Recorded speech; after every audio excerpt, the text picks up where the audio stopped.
लगा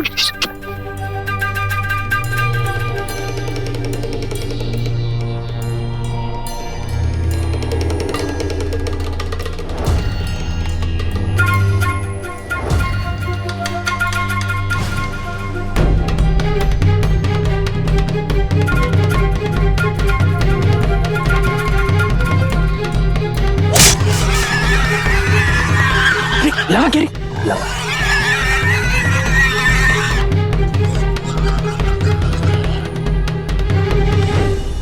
गेला गेला मी चल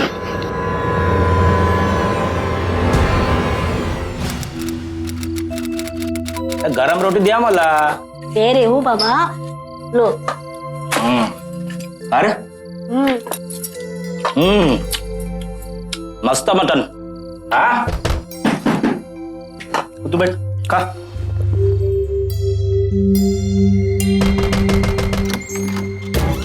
काय झालं साहेब अरे काय झालं साहेब चुप काढून राहायचं तिथे घर की तलाशी ले लो चल चल देखो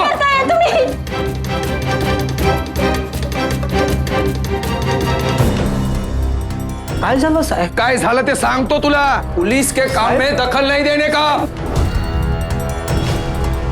कामली काय सापडलं का हाँ सर मिल गया ये देखिए इस हथियार को धोने के बाद भी इसमें खून के निशान हैं। ठीक है ताबीज घ्या. चला चला घेऊन चला घ्या याला उचलून घ्या चला चला ये भी मिला है अरे साहब सोने का चेन साहब मेरा अरे तू तो बहुत बड़ा शिकारी निकला अरे साहब मैं अपने पत्नी के लिए इतना बड़ा सोने का चेन नहीं करने का क्या चल चल चला घेऊन चला याला.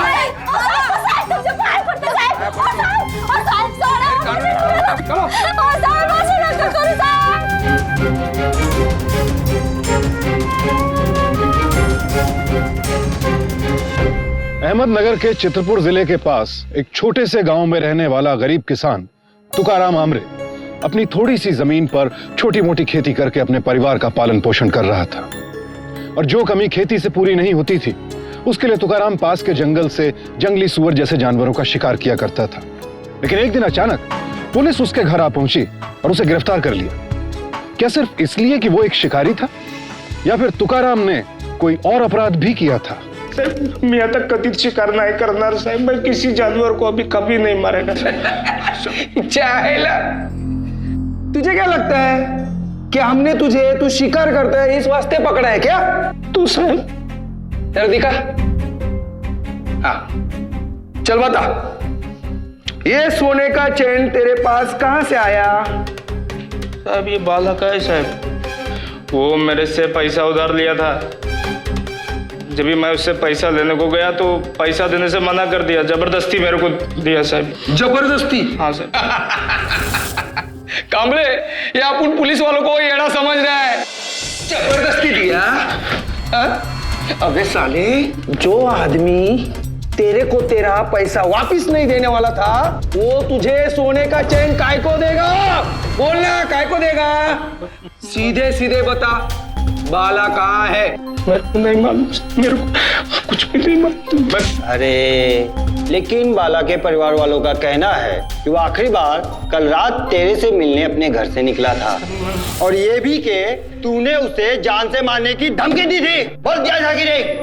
मैं उसको अब उन लोगों ने तेरे खिलाफ बाला को गायब करने की एफआईआर लिखवाई है। मैंने नहीं कहा तेरी तो मैं ये ऐसे नहीं बोलेगा कामले एक काम करो एक सर्च पार्टी तैयार करो पिछले हफ्ते जहां जहां शिकार किया ना वो हर जगह मुझे देखनी है बोल कहां कहां शिकार किया तूने बोल उधर देख रहा तुम उधर जाओ दूर रहे कामले पीछे बगा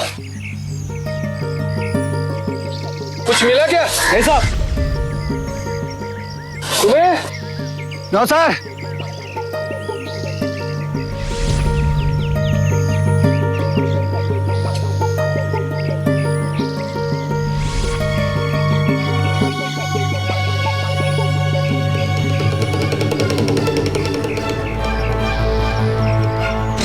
कहां कहां घुमा रहा है चल बता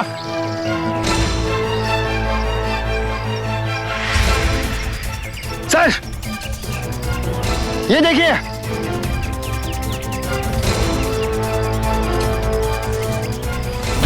ये सारे सैंपल्स फॉरेंसिक लैब भेज दो टेस्ट के लिए।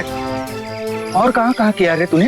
अरे शपथ साहब, मैं कुछ नहीं किया। टकरा मेरा क्या साहब मैं तो दिखा पूरा जगह और आपको कहाँ दिखा कहाँ दिया। तूने गाड़ा बता मुझे। साहब, ये तुकाराम भाऊ, ये तेरे करनी का फॉरेंसिक रिपोर्ट आ गया। हमने जो खून के धब्बे, हड्डियों के सैंपल भेजे थे ना, उनका रिपोर्ट आ गया। वो सारे के सारे जंगली जानवर के हैं, सिर्फ एक को छोड़कर। वो किसी आदमी के हैं। क्या बोल रहे हैं साहब, मेरे को समझ रहा नहीं है। अबे साले, तूने एक आदमी को मारा है, वो भी उसी दिन मारा जिस दिन बाला गायब हुआ था। मैं बाला को नहीं मारा, अपने छोकरे की कसम खा के बोलता है सर। छोकरे की झूठी कसम खाता है? झूठी कसम। तेरे कहने का मतलब ये है कि ये रिपोर्ट झूठे? अरे ये तेरे खिलाफ पक्के सबूत है कि तूने ही अपने पैसे ना मिलने पर जानबूझकर बाला को मारा है और उसकी सोने की चैन चुराई और उसके छोटे छोटे टुकड़े करके यहाँ वहां जंगल में गाड़ दिया। मैं नहीं मारा बाला को सर, सच्ची बोलता है साहब। चुपचाप अपने असली बयान के ऊपर अंगूठा लगाने का।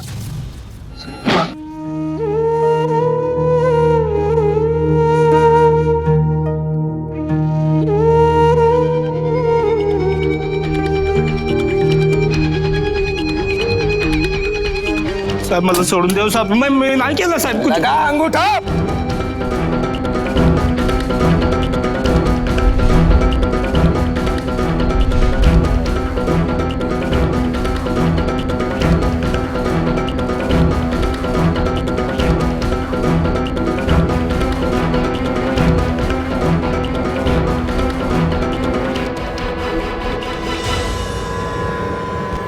जा, लेके जा इसको।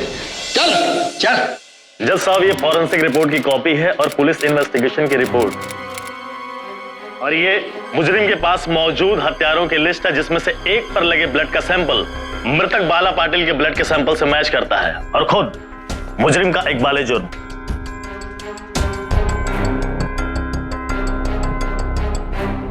बचाव पक्ष की तरफ से कुछ कहना है? नहीं जज साहब, इस केस में कोई जान नहीं है, सारे सबूत मेरे क्लाइंट के खिलाफ है। आप फैसला सुना दीजिए। तमाम सबूतों पर गौर करने के बाद ये अदालत तुकाराम आमरे को बाला पाटिल का कातिल मानते हुए 20 साल की सख्त सजा सुनाती है। साहेब मैं काय नहीं केला साहेब, मैं मारा नहीं हूँ बाला को साहेब, मैं नहीं मारा। मेरा बात पे विश्वास करो साहेब। अदालत के कटघरे में खड़ा तुकाराम चिल्लाता रहा कि उसने बाला का खून नहीं किया है, वो निर्दोष है, लेकिन किसी को भी उसकी बात पर यकीन नहीं था। किसी ने उसे अपनी बात कहने का मौका ही नहीं दिया और इसीलिए बाला पाटिल के घर वालों द्वारा दर्ज करवाई गई एफआईआर और पुलिस को मिले सबूतों के आधार पर अदालत ने भी तुकाराम आमरे को बाला पाटिल के कत्ल का दोषी पाया। लेकिन क्या वाकई तुकाराम कातिल था? क्या उसने सच में बाला का खून किया था या इस केस की असलियत कुछ और थी?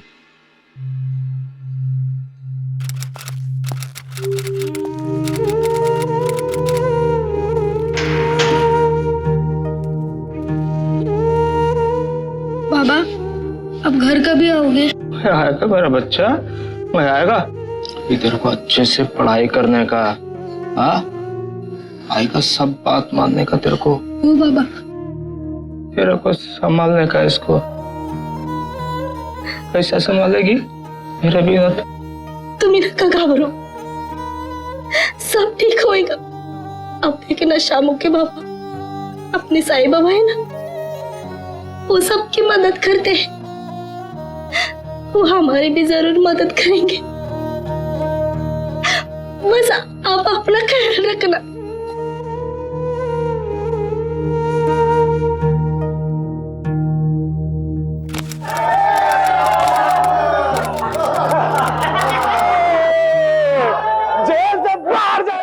बहुत हो गया तुम लोग का मस्ती।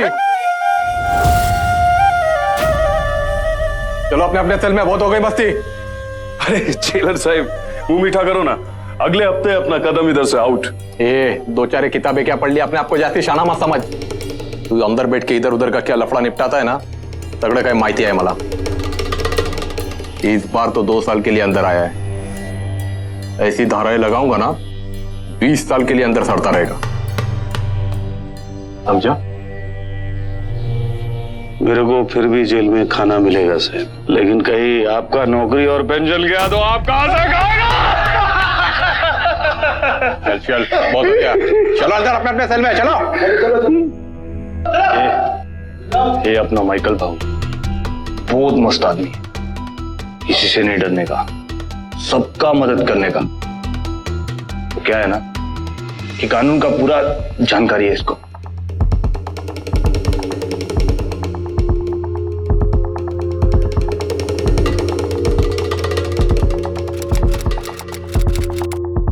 दादा 427 का मतलब बताओ। 427 बोले तो अरे बोल ना। बोले तो क्या बोल? किसी की संपत्ति को नुकसान पहुंचाने। वेरी गुड करम। दाढ़ी तेरे पे कौन सा धारा लगा? अरे भाई 307। इसका मतलब? 307 का मतलब किसी को जान से मारने की कोशिश। Very good. महिला, अरे मैं तो ऐसा कुछ किया ही नहीं। मांझे पुलिस ने साला अपने को ही शेंडी लगाया। इसीलिए कहते हैं बेटा, कानून का जानकारी होना भी बहुत जरूरी है। केवल दाढ़ी बढ़ाने से कुछ नहीं होता। भाऊ, मैं भी बाला को मारा नहीं, फिर भी देखो कानून मेरे को सजा सुनाया।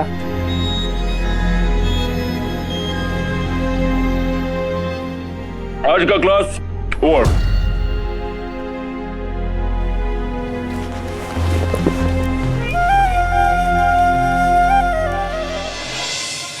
कौन था ये शख्स जो एक मुजरिम होते हुए भी कानून के बारे में इतना कुछ जानता था, जो जेल के तमाम कैदियों के लिए उनका हीरो था और जो उन्हें रिहा करवाने में उनकी मदद करता था? क्या ये शख्स कोई पढ़ा लिखा वकील था या मामूली सा चोर उचक्का? और क्या वो वाकई तुकाराम की भी मदद कर सकता था? लेकिन तुकाराम के पास इन सब सवालों के बारे में सोचने का वक्त नहीं था। उसे तो बस एक ऐसा मददगार दिख गया था जिसे कानून की समझ थी, और अब तुकाराम जल्द से जल्द उससे बात करना चाहता था। लगा भूखा घूम रहा है क्या?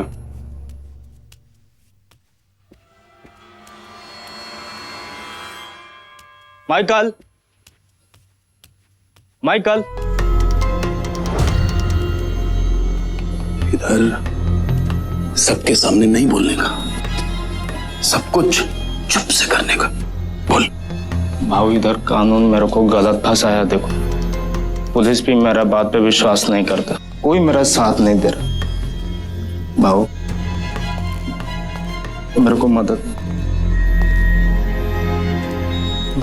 करो ना मेरे को। काहे को मदद करेगा मैं? हाँ, बदले में मेरे को क्या मिलेगा? मदद करने का रोकड़ा लगता है। रोकड़ा है तेरे पास?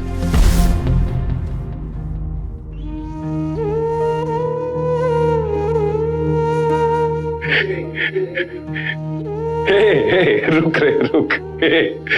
तुकाराम मस्ती कर रहा है रे। मैं पैसे के लिए नहीं, इंसानियत के लिए मदद करता है। भाऊ मैं बहुत गरीब आदमी हुआ, जैसा तैसा खेती करके शिकार करके अपना परिवार का पेट पालने का। एक दिन पुलिस अचानक से आई, मेरे को बोली बाला भाव को मारा करके जान से लेके गई मेरे को। ये बाला कौन है? क्या लफड़ा है उसका और तेरा? धोखा दिया मेरे को भाऊ। मेरे छोकरे की स्कूल के फीस के वास्ते मेरे को जमीन गिरवी रखने का था। उसका मालिक है ना वो राव साहब, उससे कम ब्याज पे पैसा दिलाने को बोला मेरे को। आस्ती आवाज किया ना, तेरा जमीन भी जाएगा और तू भी। चल निकल इधर से, चल। अरे तू कब आए रे? आजा चल।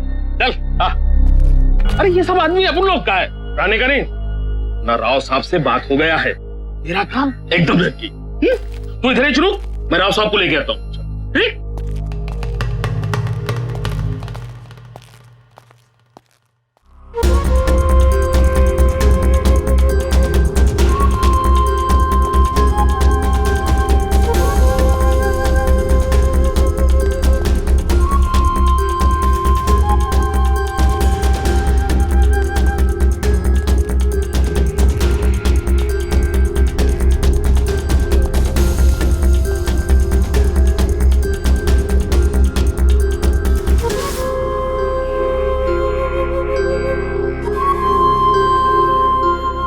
बाला ने मेरे को बताया तेरे जरूरत के बारे में।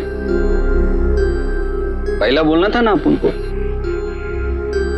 तुकाराम, तू तो अपन का आदमी है। इस गांव में अपन तेरे को नहीं मदद करेगा तो और किसको करेंगे? आप बहुत दयालु है मालिक। आपका ये उपकार मैं जिंदगी में नहीं भूलूंगा। लेकिन तुकाराम, जमीन गिरवी रखकर पैसा उठाना ठीक नहीं है रे। गिरवी रखकर पैसा उठाया और टाइम पर नहीं चुकाया तो सस्ते में जमीन दूसरे के नाम पर हो जाता है। मैं तो कहता हूं जमीन बेच के पूरा का पूरा कीमत उठा लेने का। तेरा जमीन तो बहुत अच्छा है तुकाराम, बहुत अच्छा कीमत मिलेगा तेरे को। बोल। जमीन नहीं बेचेगा। जमीन बेचेगा तो मालिक मैं खेती कैसे करेगा?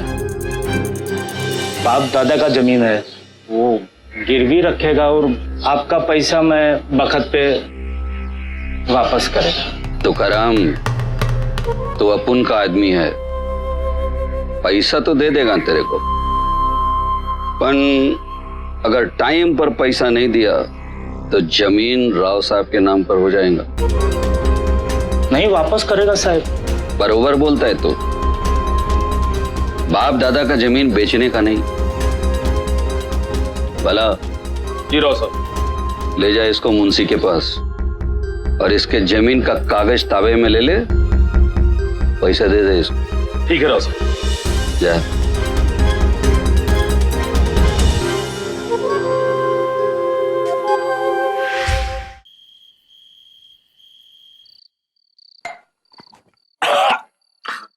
आज का पूरा दारू मेरी तरफ से।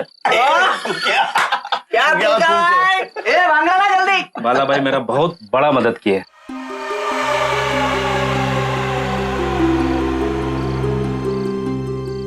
बाला भाव काय झालं? कुछ नहीं देख तो रहेगा। मेरे को बोलो ना भाव। तो क्या? अरे तेरे को मदद करने के चक्कर में अपना बाला भाव लटक गया। म्हणजे? अबे अपना बाला भाई को है ना पैसे का जरूरत था। अभी तेरे को पैसा देने के चक्कर में राव साहब ने पैसा देने से मना कर दिया। बोला बाद में देंगे। मैं क्या बोलता बाला भाव, ये अपना तू क्या है ना, थोड़े समय के लिए इससे पैसा मांग लेना, बाद में लौटा देना। तू गबस रे। जमीन गिरवी रख करके हराम ने पैसा उधार लिया है राव साहब से, जरूरत के वास्ते, तेरे को उधार देने के लिए नहीं। तू मेरा छोड़, मैं कर लेगा कुछ ना कुछ। बाबू अभी सामने वाले को जुबान दिया तो 20,000 रुपया देना पड़ेगा कि नहीं? तो आने तो आपका इंसल्ट है ना। और ये अपना तुका है ना, पैसा देगा ना? कह रहे तुका पैसा देगा ना? नहीं रे, अब जो होएगा सो होएगा। तब किस्मत ही खोटा है। इस दुनिया में सबका मदद करो, लेकिन अपना मदद कोई नहीं करता है। बाबू ऐसे ही होता है। बाला बाबू ऐसा नहीं है। मैं देगा पैसा। बस अगले महीने मेरा छोकरा है ना, वो उसके स्कूल में पैसा देने का रहेगा, तो और कुछ घर का छोटा मोटा काम कराने का रहेगा, तो अगले महीने तक मेरे को कैसा भी करके पैसा देने का वापस। अरे तू मेरा मदद किया, बस क्या अभी महीना खत्म होने में 15 दिन बाकी है। मैं 7 दिन के अंदर तेरा पैसा तेरे को वापस कर देगा। ये बाला का जवान है। अरे लेना अभी तो। देवा रे देवा, ये काय केलंस तुम्ही? उसको पूरा पैसा दिया काय को? कैसा मना करता मैं उसको? बाला साहब के कारण मेरे को पैसा दिया। वो कोई उपकार नहीं किया तुम पर उसने।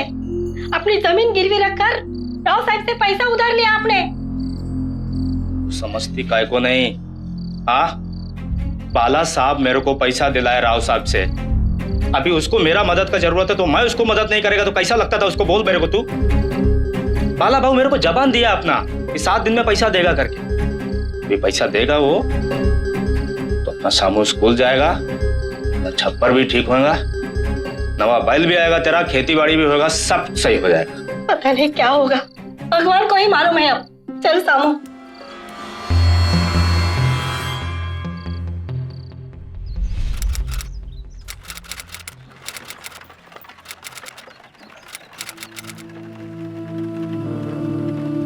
कैसा है तुकाराम? चल निकले बसा। ए लवकर चाय पिलाने का तू घर हमको, अपना भाई है क्या रे? भाऊ मेरा पैसा तेरे को मालूम है रे, तेरा पैसा देने का है, अगले 3-4 दिन में देता है ना। 3-4 दिन? भाऊ ऐसा नहीं बोलो, मेरे को पैसे का कितना जरूरत है आपको मालूम नहीं। मेरे पे भरोसा नहीं तेरे को? तेरा पैसा खा नहीं जाएगा मैं। वो वैसा बात नहीं है। अभी देखो मेरे को पैसे का बहुत जरूरत है, घर का काम निपटाने का है मेरे को। अगले महीने से राव साहब का पैसा देने का मेरे को, उनके ब्याज का। अभी नहीं होगा मेरे पास पैसा तो मैं कैसा करेंगे आप? देख मेरा 3-4 दिन में पैसा वापस आने वाला है, ताबड़तोड़ तेरे को तेरा पैसा वापस करेगा। 3-4 टेंशन जास्ती न को। चल ए चाय दे रे, चल चाय पी। ए क्या हुआ रे उसका? तुकाराम ने कई बार बाला से अपने पैसे वापस मांगने की कोशिश की, उसके सामने हाथ जोड़े मिन्नतें की, लेकिन बाला ने उसे हर बार किसी न किसी तरीके से टाल दी।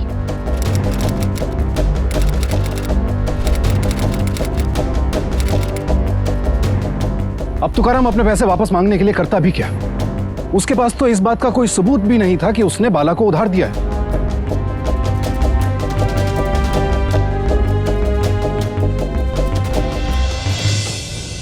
जबकि उसूल यह कहता है कि आप जब भी किसी के साथ पैसों का कोई लेन देन करें, चाहे वो कोई भी हो और आपको उस पर कितना भी यकीन क्यों ना हो, लेन देन हमेशा कागजी तौर पर करें, यानी बाकायदा सरकारी स्टैंप पेपर पर उस लेन देन का जिक्र हो और उस पर सामने वाले के दस्तखत भी हो।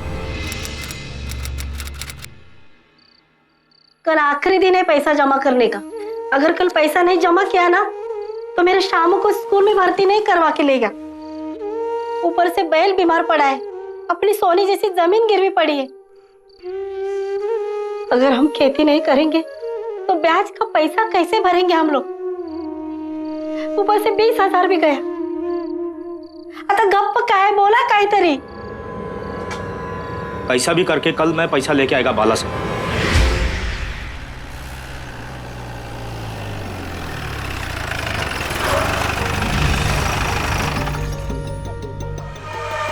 पागल हो गया क्या तू? गाड़ी के सामने आके मरना है तेरे को? भाऊ मेरे को पैसा मांगता है मेरा बस, मेरे घर पे बहुत तकलीफ हो गया अभी। देख तेरे से थोड़ा सा पैसा क्या ले लिया, तू तो हाथ धो के पीछे पड़ गया। बोला ना तेरा पैसा देगा मैं तेरे को। अरे कभी देगा भाऊ, इतना दिन हो गया अभी। तेरे को पैसे की जरूरत है ना? है? पैसा नहीं है मेरे पास। पैसा नहीं है। चल अब क्या करेगा तू?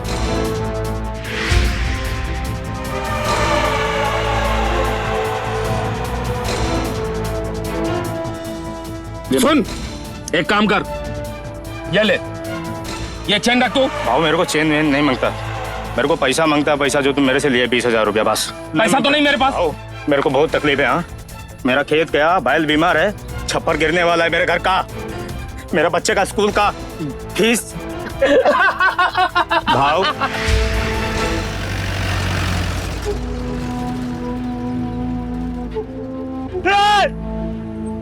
मेरा धोखा देना बोला तू, छोड़ेगा नहीं मैं तेरे को, मार देगा, जान से मार देगा तेरे को मैं।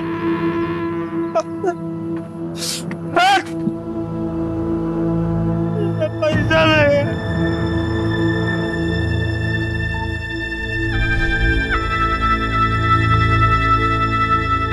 अरे ये तो नकली है भाई, इसका तो 500 भी नहीं मिलेगा। बाला ने उसे धोखा दिया है ये तो तुकाराम की समझ में आ गया था, लेकिन उसे ज्यादा चिंता इस बात की थी कि इन पैसों के लिए उसे अपनी जमीन गिरवी रखनी पड़ी थी। यानी अपनी जिन जरूरतों को पूरा करने के लिए उसने राव साहब से कर्ज लिया था, अब ना तो वो जरूरतें पूरी कर सकता था और साथ ही उसे हर महीने ब्याज का कर्ज भी चुकाना था। लेकिन तुकाराम अपनी परेशानियों से घबराया नहीं। अपने साथ हुए धोखे को बुलाकर वो दुगनी तिगनी मेहनत कर खेती और शिकार के जरिए अपने परिवार का पेट पालने और साथ ही साथ कर्ज से मुक्ति पाने की कोशिश में जुट गया। लेकिन शायद तुकाराम की किस्मत को कुछ और ही मंजूर था कि एक दिन अचानक पुलिस ने उसे बाला के कत्ल के इल्जाम में गिरफ्तार कर लिया। एक बात मेरे को समझ में नहीं है,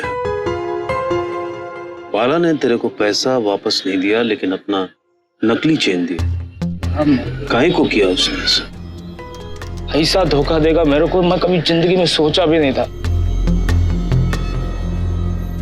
तेरा स्टोरी के हिसाब से तेरे पे झूठा इल्जाम लगाया गया है। वो दिन लफड़ा हुआ, उसके बाद तो मैं उसको देखा ही नहीं। किसी और ने बाला को मार के तेरे को काहे को फंसाया?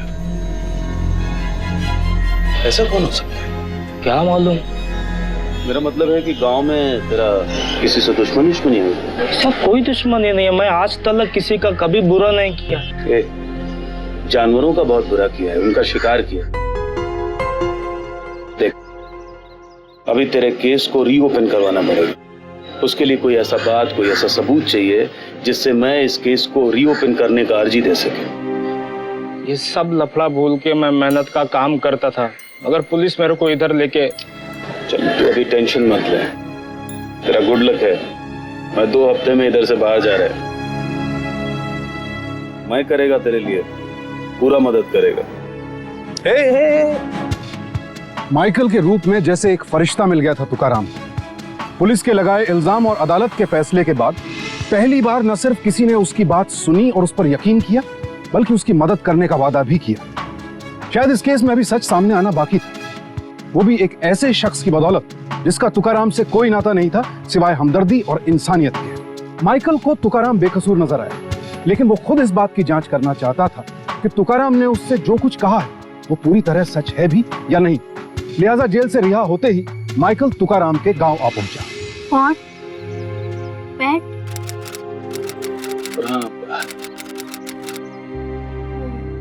ये पैसे रखने का तुकाराम ने भेजा है आपके पास।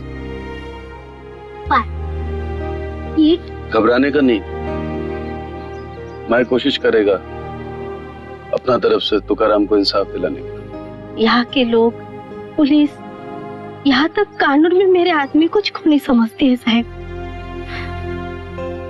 तो आप उसकी मदद कैसे करोगे? ये पुलिस और कानून से मैं डेली खेलता है, बाकी रह गया इधर का लोग। तो मैं सबसे बात करेगा, कुछ ना कुछ पता चलेगा। आप कितनी भी कोशिश कर लो साहब, लेकिन यहाँ का कोई भी आदमी आपको मदद नहीं करेगा। फिर भी मैं कोशिश करेगा। तुकाराम का वो दोस्त है जो उसके साथ रोज शिकार पे जाता था। साहब, जब बाला भाव गायब हुआ था ना, तो अपन तुकाराम के साथ ही था। हम दोनों मिलकर के शिकार किया साहब, और जानवर का खाल निकाला, फिर मांस काटकर अपने अपने घर आए साहब। तुकाराम का घर मेरे घर से पहले है साहब। मेरे सामने तुकाराम अपने घर गया, और फिर कुछ देर बाद पुलिस आई और तुकाराम को पकड़ कर ले गई। की बात पहले कहीं को नहीं बताया किसी को? मुझे पुलिस से बहुत डर लगता है साहब। अभी मेरा कहने से बयान देगा अदालत में? अपना दोस्त के वास्ते। अपने को उधर कौन सच मानेगा साहब? तुकाराम की औरत भी यही बोली, फिर भी आया मैं तेरे पास। तुकाराम से मेरा कोई संबंध नहीं है, कुछ लगता नहीं है मेरा वो, लेकिन तेरा तो खास दोस्त है। तेरे को नहीं लगता कि उसके साथ इंसाफ होना चाहिए, उसको न्याय मिलना चाहिए? तेरा एक बयान से मैं इस केस को रीओपन करवा सकता है। जेल से छूट जाएगा तुकाराम, और डरने का नहीं, तेरे को अदालत भी नहीं आना पड़ेगा। बस अपना बयान एक कागज पे लिख के देना होगा मेरे को। तू इतना तो कर सकता है ना अपना दोस्त के वास्ते? कर सकता है साहब, अपन बयान देगा साहब। ये बाला के बारे में जानता है क्या कुछ? कौन बाला? अरे वही साहब जिसके कत्ल के इल्जाम में शिकारी तुकाराम आमरे को सजा हुआ 20 साल का, 2 महीना पहले। 2 महीने पहले? हाँ, याद आया, तुकाराम आमरे। लेकिन वो तो केस क्लोज हो गया, अभी वो जेल में सड़ रहा है। और केस क्लोज मतलब फाइल बंद? साहब आप बराबर सुना नहीं, मैं तुकाराम का फाइल का बात नहीं कर रहा, बाला का फाइल मांग रहा। उसके नाम पे तो बहुत सारा फाइल होगा इधर, सुना अच्छा खासा गुंडा था इधर का। ये देखो, बाला के खिलाफ हमारे पास एक भी फाइल नहीं है। और तू है कौन रे मुझसे फाइल मांगने वाला? ज्यादा होशियारी नहीं करने का, नहीं तो सीधा अंदर डाल दूंगा। बस क्या साहब, पिछले 14 साल में 8 बार जेल जा चुका मैं, 8 टाइम्स। चलो जाने दो। आपका नया बंगला कैसा बन रहा है? सुना बड़ा शानदार बन रहा है, मार्बल फ्लोरिंग। इसका नौकरी करके आपका तो तरक्की हो गया साहब। अभी ऐसा में एक छोटा मोटा गुंडा का फाइल दबाने से आपको क्या मिलेगा, बोलो?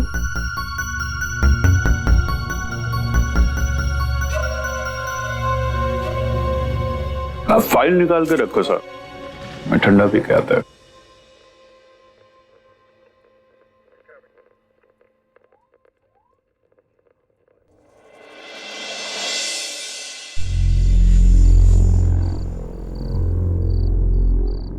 माइकल,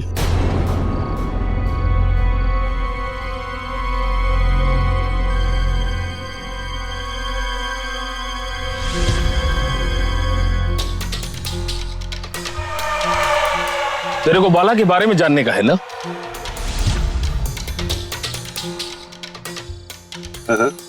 इसलिए आए हैं हम लोग आज। और आज के बाद तो बाला के बारे में किसी से कुछ भी नहीं पूछेगा, समझा ना?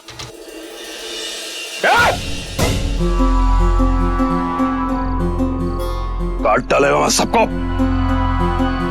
चल निकल, निकल।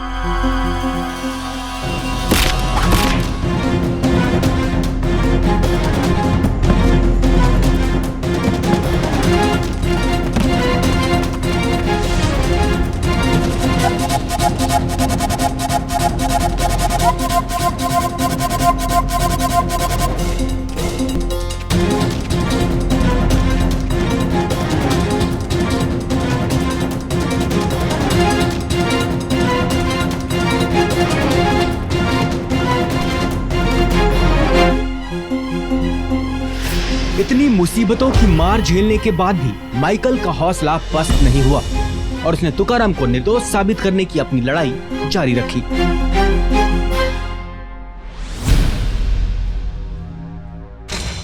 बाला,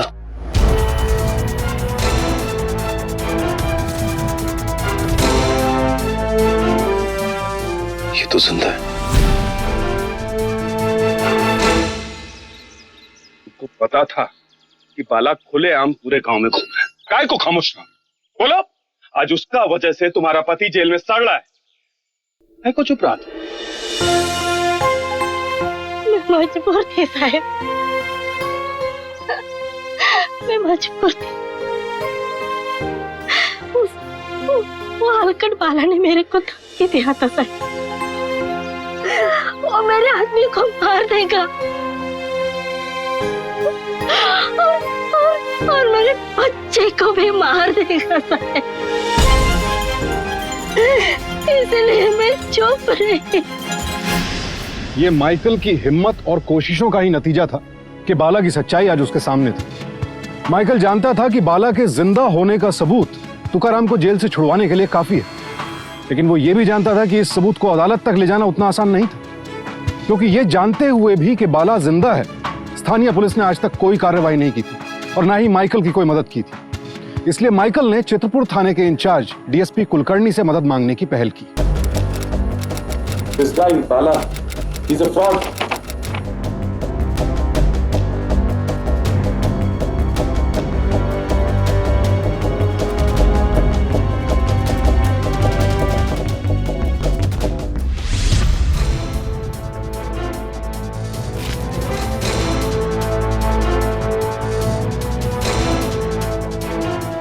डोंट वरी, आज के बाद इस केस को मैं हैंडल करूंगा और तुकाराम अगर वाकई निर्दोष है तो उसको इंसाफ मैं दिलाऊंगा। क्या किधर?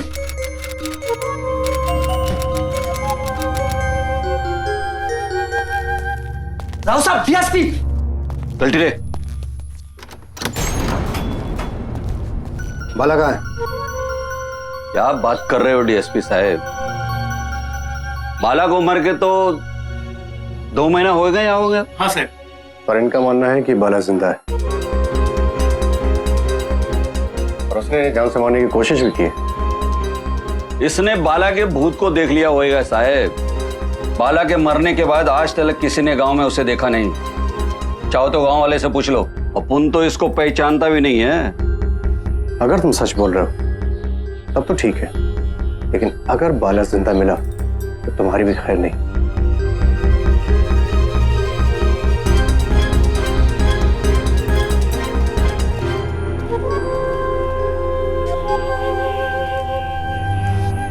एक बात मैं अच्छे से जानता हूं, तुकाराम आमरे निर्दोष है। बस असली मुजरिम के पकड़े जाने का देर है।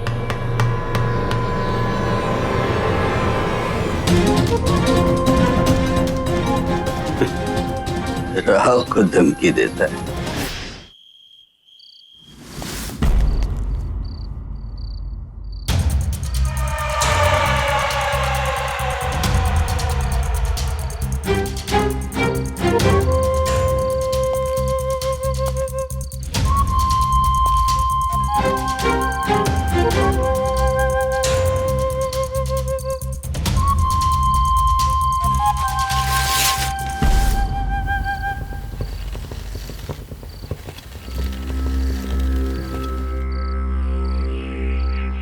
गड़ा मुर्दा उखाड़ने से अच्छा भला आदमी मुर्दा बन जाता है। फिर तू क्या, तेरा डीएसपी क्या, इधर का कोई भी पुलिस वाला अपन को कुछ नहीं बिगाड़ सकता।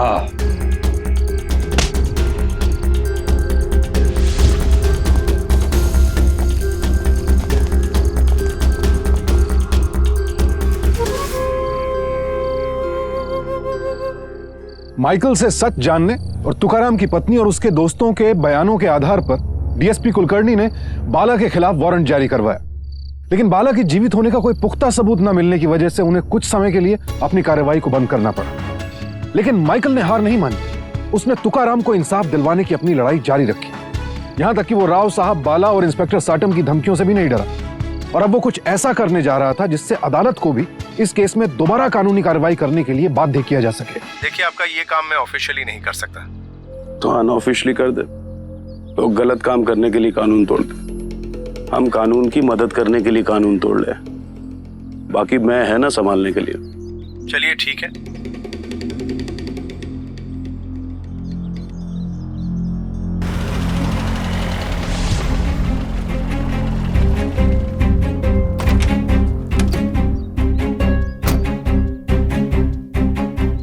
आपका शक बिल्कुल सही था।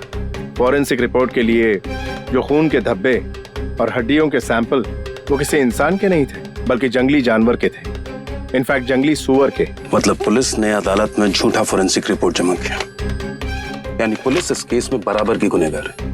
Thank you very much.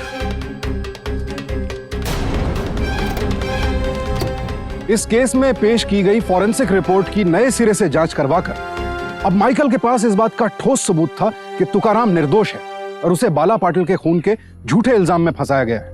लिहाजा माइकल ने अहमदनगर की हाई कोर्ट से इस मामले में नए सिरे से जांच पड़ताल की मांग की और अदालत ने भी पुलिस द्वारा पेश की गई झूठी फॉरेंसिक रिपोर्ट, नए सबूतों और गवाहों के बयान के आधार पर पुलिस को आदेश दिया कि वो बाला पाटिल को ढूंढकर अदालत में पेश करे और साथ ही सर्कमस्टेंशियल एविडेंस की बिना पर तुकाराम को निर्दोष पाया और उसे बाला पाटिल के खून के इल्जाम से बरी किया।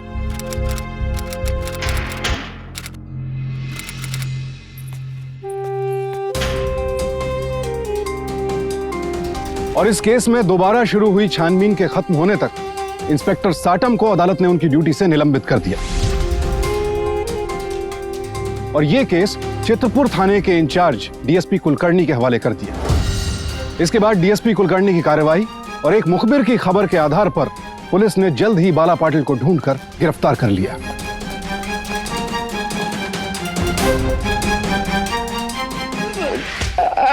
कौन सच क्या है? सच सच बता दे। जब तक सच नहीं बोलेगा तेरी एक एक उंगली तोड़ता रहूंगा। बताता हूँ सर। ये सब काम मैंने अपने राव साहब के कहने पे किया सरकार। बाला, ये हाईवे से लग के जमीन किसका है रे? अपने तुकाराम का साहब जी। तुकाराम का? और उसके आजू बाजू का जमीन अपन का? अगर ये तुकाराम का जमीन अपन के जमीन में मिल जाए तो सोच बाला, अपन के जमीन की कितनी कीमत बढ़ जाएगी। बाला, ये तुकाराम की जमीन अपन को पाहिजे। पर साहब जी, तुकाराम अपनी जमीन नहीं बेचेगा। तो ये जमीन अपन को हड़प करना पड़ेगा बाला। पर वो कैसे साहब जी? तेरे खून के इल्जाम में तू घबरा मत, तेरे को कुछ नहीं होएगा। अपन जैसा बोलता है ना वैसा ही करता जा बस। साहब जी, मैंने राव साहब के कहने पर पहले तो तुकाराम की जमीन गिरवी रखवाई और फिर उससे रुपए उधार लेकर मैंने उसके साथ लफड़ा भी किया।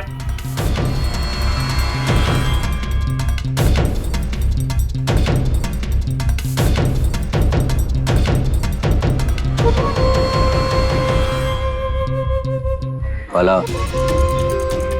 अब तेरा काम खत्म। अब कुछ दिनों के बाद तू अपने परिवार से बोल कर ये जाएगा कि मैं तुकाराम से मिलने के लिए जा रहा हूं। उसके बाद तो गायब। तू घबरा मत रे, गोडाउन में तेरा खाने पीने का पूरा इंतजाम कर दिया है। मजाक कर तू, इधर गांव में अपन साबित कर देगा कि पैसे के चक्कर में तुकाराम ने तेरे को मार डाला। और फिर साहब जी, मैंने सोचा राव साहब हमारे गांव के बड़े आदमी हैं, कानून पुलिस तब उनकी सुनता है। इस वास्ते पुलिस या कानून किसी के बाप की जागीर नहीं होती, इस पर सबका बराबर का अधिकार होता है।